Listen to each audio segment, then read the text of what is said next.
Really, to be honest with you, the emotions before the very first practice. I mean, I literally called my wife and on the way out to Sims and told her I was about ready to throw up. I just was so nervous and everything like that. But once I get out on the field, it's pretty natural. I was pretty nervous for the first game of the season. You picked him to be ranked #1 in the state, and so that was going to be a big game for us. That game was a real turning point, I thought, for our team for sure, just as far as our confidence was concerned. What about Ennis? What do you tell the kids in the locker room after the best season that school's seen in years? Really just that, that and how much did they accomplish. And I actually told them who was all conference right after the game, and told them how many kids were all state and how many all conference, and there's nothing to hang their hat about. I mean, shoot, Ennis, they probably would have beat us 10 out of 10 times. I mean, he just had some really good players, and they were well prepared, and I mean, they won the state championship, and they really deserved it. You and I chatted off the record in December that you had resigned and that you were pursuing another opportunity that you didn't want to go public with just yet. As soon as that resignation became public, the rumors started flying that your past had caught up with you, and some of the people in Sims still wanted you out of there. There were rumors about bullying on the team. There were so many of these rumors that were still flying around. How do you put those to rest? I think you could ask the kids, and they would tell you. They're the ones that are true. That you ask them a question, they'll tell you the true answer to it.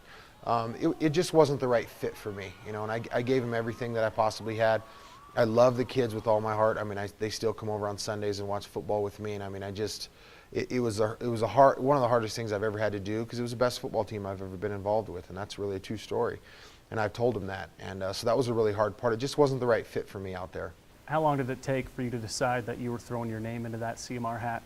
Well, probably as soon as I heard officially that he was going to resign. I love Jack Johnson. I love that coaching staff. I've known him for a long, long time. They used to come to my camps at Montana State, so I know him really well. There's a lot of great coaches and great people on that staff. So I know that they've coached him really well, and they've done a great job, and I just feel like somebody needs to take that place and continue that. The rumor was, before you landed Sims, that CMR was maybe a spot for you as an assistant coach, and that didn't work out. Was that true? Does that have any weight on moving forward now?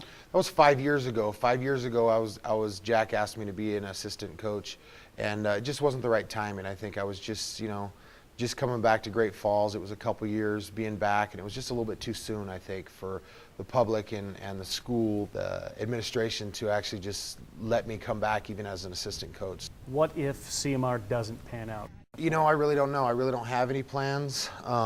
Maybe I'll just be helping my wife recruit cheerleaders. I don't know. If it's not meant to be there, then maybe it's not meant to be. I mean, there's other jobs out there, but this is the one that I'm solely pursuing right now. Do you feel like you have anything to prove?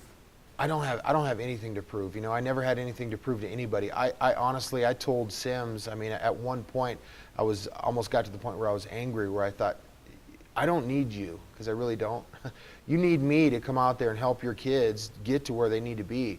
And I don't mean to be arrogant in that way. I really don't have anything to prove. I mean, my record speaks for itself, not only just last year, but, all the time that I've played football or been involved with football or coached football.